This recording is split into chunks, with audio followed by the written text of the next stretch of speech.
नमस्कार साथियों। RCIT 21 जनवरी परीक्षा 2024 की आंसर की यहाँ पर अनऑफिशियल जो आंसर की है वो आपके सामने आपको इस वीडियो में बताई जाएगी। इसके अलावा RCIT पेपर में जो 35 क्वेश्चन आए हैं उसका पूरा सॉल्यूशन आपको इस वीडियो में बताया जाएगा कि कितने पर्सन में आपको बोनस दिए जाएंगे, कौन सा पर्सन डिलीट होगा, इन सब की सारी जानकारी इस वीडियो में दी जाएगी। आज जो पेपर हुआ RCIT 21 जनवरी का पेपर है और इसकी आंसर की आपके सामने प्रस्तुत करने जा रहा हूँ। तो यहाँ पर आपके सामने एक पहला जो प्रश्न आपके देखो, ये जो सीरीज आपकी बी है उसका सेट है। पहला प्रश्न जो आपकी स्क्रीन पर आया था, माइक्रोसॉफ्ट वर्ड 2010 में आप कैसे एक सांख्यिकीय सूची बना सकते हैं। तो इसका जो सही आंसर होगा वो ऑप्शन डी इसका सही आंसर हो जाएगा। होम टैब पर पैराग्राफ सेटिंग के तहत नंबरिंग बटन पर क्लिक करके। इसके अलावा जो सेकंड प्रश्न आपके पूछा गया, एक वेब ब्राउज़र का मुख्य उद्देश्य क्या है। तो इसका सही उत्तर ऑप्शन बी इसका सही आंसर सी होगा। इंटरनेट पर वेबसाइट ब्राउज करना इंटरनेट वेब ब्राउज़र का मुख्य उद्देश्य है। इसके अलावा जो क्वेश्चन नंबर 3 आपसे पूछा गया, माइक्रोसॉफ्ट एक्सेल में नए वर्कशीट डालने के लिए कौन सी शॉर्टकट कुंजी संयुक्त किया जाता है। तो फिलहाल इसके उत्तर को लेकर अभी तक कन्फ्यूजन की स्थिति बनी हुई है। इसका उत्तर आपको टेलीग्राम चैनल पर भेज दिया जाएगा। ये एक प्रश्न ऐसा है जिसको यहाँ पर कन्फ्यूजन की स्थिति में रखा गया है। क्वेश्चन नंबर 4, माइक्रोसॉफ्ट आउटलुक में नए ईमेल बनाने के लिए शॉर्टकट कुंजी क्या है। तो इसका जो सही आंसर होगा वो ऑप्शन डी हो जाएगा। Ctrl+Shift+M की सहायता से आप माइक्रोसॉफ्ट आउटलुक में नए ईमेल बना सकते हैं। शॉर्ट कुंजी ये आपके सामने ऑप्शन डी इसका सही आंसर है।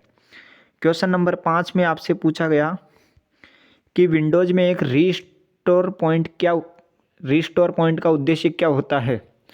जिसमें जो उत्तर आएगा वो बी इसका सही आंसर होगा। सिस्टम को समस्याओं के मामले में पिछली स्थिति में पुनर्वासी करने के लिए विंडोज़ में एक रिस्टोर पॉइंट का जो उद्देश्य है वो होता है ऑप्शन 20 का सही आंसर हो जाएगा। क्वेश्चन नंबर 6 आपसे पूछा गया, कंप्यूटर सुरक्षा के संदर्भ में डीएनएस पॉइजनिंग का क्या उद्देश्य है। तो क्वेश्चन नंबर 6 का जो आंसर होगा वो आपके यहाँ पर ऑप्शन सी इसका सही आंसर हो जाएगा। ऑप्शन 20 का सही आंसर होगा। डोमेन नेम सिस्टम यानी कि डीएनएस में गलत जानकारी डालना। कंप्यूटर सुरक्षा के संदर्भ में डीएनएस पॉइजनिंग का जो उद्देश्य होता है वो ऑप्शन 20 का सही आंसर हो जाएगा।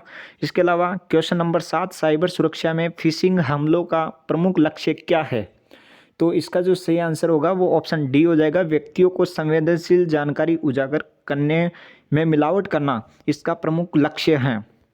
इसके अलावा क्वेश्चन नंबर 8, जो ऑनलाइन शिक्षा के संदर्भ में MOOC का क्या अर्थ है।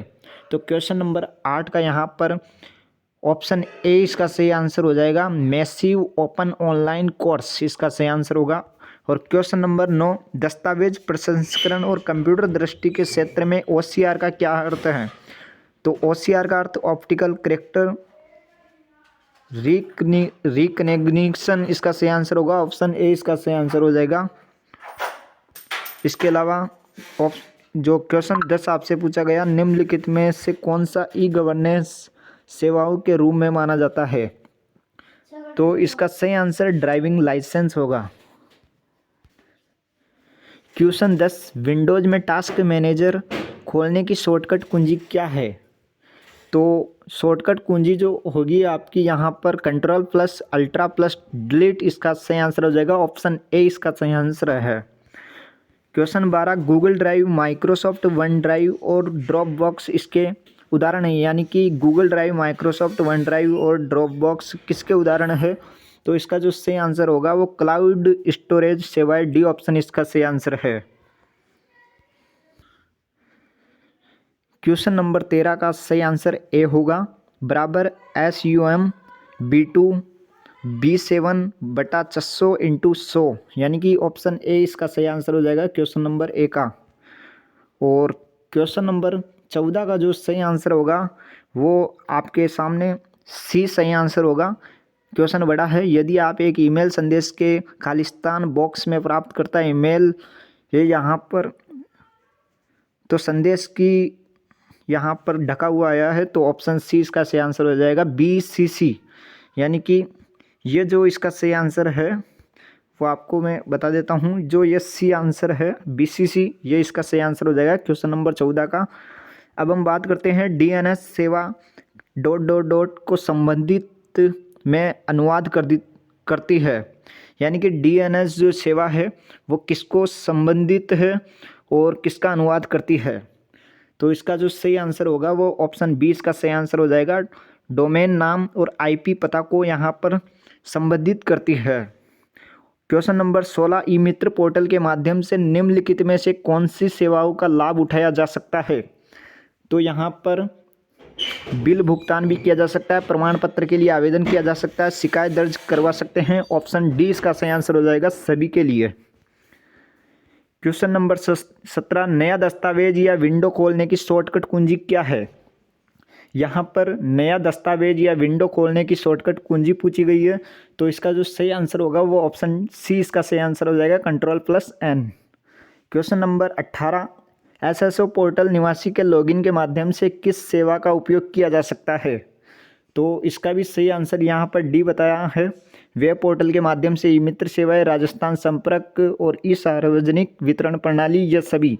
तो ये सभी इसका सही आंसर हो जाएगा क्वेश्चन नंबर 18 का। 19 का ई-कॉमर्स वेबसाइट का कौन सा उदाहरण है। यानी कि ई-कॉमर्स वेबसाइट का जो उदाहरण है वो कौन सा है। ट्विटर, फेसबुक, अमेजन, ये सभी। तो 19वें के अंदर अमेजन इसका सही आंसर होगा। ई-कॉमर्स में अमेजन वेबसाइट इसका उदाहरण है। माइक्रोसॉफ्ट पावरपॉइंट 2010 के एनिमेशन टैब में नियंत्रण समूह निम्नलिखित है। क्वेश्चन नंबर जो 20 है उसका डी इसका सही आंसर होगा। पूर्वावलोकन, एनिमेशन, समय, ये सभी। तो ये सभी इसका सही आंसर हो जाएगा। आगे हम बात करते हैं MS एक्सेल 2010 में एक चार्ट के तत्व निम्नलिखित है। यानी कि कौन कौन से इसमें चार्ट के तत्व है MS एक्सेल 2010 में। तो 21वें के अंदर 20 का सही आंसर होगा। डेटा पॉइंट्स, डेटा सीरीज और ग्रिड लाइंस इसका सही आंसर हो जाएगा। एक जो आपसे प्रश्न पूछा गया, निम्नलिखित में से कौन सा एक ओपन सोर्स यानी कि सभी के लिए निःशुल्क मोबाइल OS है। तो इसका जो सही आंसर होगा वो आपका डी ऑप्शन इसका सही आंसर हो जाएगा, इनमें से कोई नहीं। यानी कि Windows phone OS, Apple iOS A और B दोनों, इनमें से कोई नहीं। तो इनमें से कोई नहीं, विकल्प डी इसका सही आंसर है। क्वेश्चन नंबर 23 में आपसे पूछा गया है, विंडो 10 में स्नैप असिस्ट का क्या उपयोग है। तो इसका जो सही आंसर होगा वो आपका ऑप्शन सी इसका सही आंसर हो जाएगा। विंडो 10 स्नैप असिस्ट का जो उपयोग है वो एक स्क्रीन पर एक से अधिक विंडो रन करवाना है। 24वां क्वेश्चन, यदि आप MS एक्सेल 2010 में प्रिंटिंग के दौरान सभी पृष्ठों पर पंक्ति या कॉलम दोहराना चाहते हैं तो आप किसका उपयोग कर सकते हैं। तो इसका सही आंसर सी होगा, प्रिंट टाइटल्स का हम उपयोग कर सकते हैं। इसके अलावा क्वेश्चन नंबर 25, माइक्रोसॉफ्ट पावरपॉइंट 2010 प्रस्तुति के लिए डिफ़ॉल्ट फाइल एक्सटेंशन क्या है। इसका सही आंसर ऑप्शन ए हो जाएगा, PPTX इसका सही आंसर होगा ऑप्शन ए। 26वां क्वेश्चन, पावरपॉइंट 2010 स्लाइड में एक ऑब्जेक्ट पर कस्टम एनिमेशन कैसे लागू किया जा सकता है। यानी कि पावरपॉइंट 2010 स्लाइड में जो एक ऑब्जेक्ट होता है उस पर कस्टम एनिमेशन कैसे लागू किया जा सकता है। तो ऑप्शन ए इसका सही आंसर होगा। ऑब्जेक्ट पर राइट क्लिक करना है और कॉन्टेक्स्ट मेनू से कस्टम एनिमेशन का जो विकल्प आता है उसका चयन करना है। ऑप्शन ए इसका सही आंसर हो जाएगा। अगला 27वां क्वेश्चन जो आपसे पूछा गया, भारत के राष्ट्रीय भुगतान निगम द्वारा बनाया गया और लॉन्च किया गया है। तो ऑप्शन ए रुपये हैं। इसके अलावा 28वां क्वेश्चन, एक्सेल 2010 में किस फंक्शन का उपयोग रेंज में सबसे अधिक मूल्य ढूंढने के लिए किया जाता है। तो इसका जो सही उत्तर होगा वो ऑप्शन ए हो जाएगा, MAX। ये ऑप्शन ए इसका सही आंसर होगा। एक्सेल 2010 में किस फंक्शन का उपयोग रेंज में सबसे अधिक मूल्य ढूंढने के लिए किया जाता है। तो ऑप्शन ए, MAX। इसके अलावा प्रश्न संख्या 29, राजस्थान में प्रमुख ई गवर्नेंस पहले कौन सी है। राजमेघ, राजनेट, राज सेवा द्वार, ये सभी। तो 29वां प्रश्न का जो उत्तर होगा वो आपका ऑप्शन डी ये सभी हो जाएगा। राजमेघ भी है, राजनेट भी है, राज सेवा द्वार भी है। इसके अलावा क्वेश्चन संख्या 30, ईमेल संप्रेषण में प्रयोग आने वाली बीसीसी का विस्तारित रूप है। यानी कि यहाँ पर जो ईमेल भेजते हैं उसमें बीसीसी का यहाँ पर पूरा नाम पूछा गया है। तो बीसीसी का पूरा नाम यहाँ पर आप देख सकते हैं, बी ऑप्शन इसका सही आंसर होगा, blind carbon copy. Blind carbon copy BCC का पूरा नाम है। इसके अलावा क्वेश्चन संख्या 31, एक्सेल 2010 में फॉर्मेट सेल्स डायलॉग बॉक्स खोलने के लिए कीबोर्ड शॉर्टकट क्या है? तो 31वां का जो सही आंसर होगा वो ऑप्शन डी हो जाएगा, Ctrl+Shift+F के माध्यम से हम एक्सेल 2010 में फॉर्मेट सेल्स डायलॉग बॉक्स खोलने के लिए कीबोर्ड शॉर्टकट जो कुंजी आती है वो Ctrl+Shift+F, ऑप्शन डी इसका सही आंसर होगा। इसके अलावा क्वेश्चन संख्या 32, एक्सेल 2010 में VLOOKUP फंक्शन क्या काम करता है? तो इसका जो सही आंसर होगा वो आपका ऑप्शन ए इसका सही आंसर है। एक रेंज के पहले स्तंभ में एक मूल्य की खोज करता है और उसी पंक्ति से दूसरे स्तंभ में जो संबंधित मूल्य हैं उसको लौटाता है। तो ऑप्शन ए इसका सही आंसर होगा। क्वेश्चन संख्या 33, माइक्रोसॉफ्ट वर्ड 2010 में कौन सी रिबन टैब में टेक्स्ट को स्वरूपित करने और फॉन्ट बदलने और पैराग्राफ सेटिंग को समायोजित करने के आदेश होते हैं? तो इसका जो सही आंसर होगा वो आपका ऑप्शन ए हो जाएगा। होम की सहायता से हम ये फॉन्ट बदल सकते हैं, पैराग्राफ सेटिंग को समायोजित कर सकते हैं, ये सभी आदेश होते हैं होम के अंदर। ऑप्शन ए इसका सही आंसर होगा। इसके अलावा माइक्रोसॉफ्ट वर्ड 2010 में पेज ब्रेक कैसे डाला जा सकता है? क्वेश्चन संख्या 34, जो इसका सही आंसर होगा वो आपका यहाँ पर 20 का सही आंसर हो जाएगा। पेज लेआउट टैब पर जाइए और ब्रेक्स पर क्लिक कीजिए, फिर पेज चुनना पड़ेगा। तो ऑप्शन 20 का सही आंसर होगा। प्रश्न संख्या 35 आपसे पूछा गया, माइक्रोसॉफ्ट वर्ड 2010 में फाइंड और रिप्लेस सुविधा का उद्देश्य क्या है?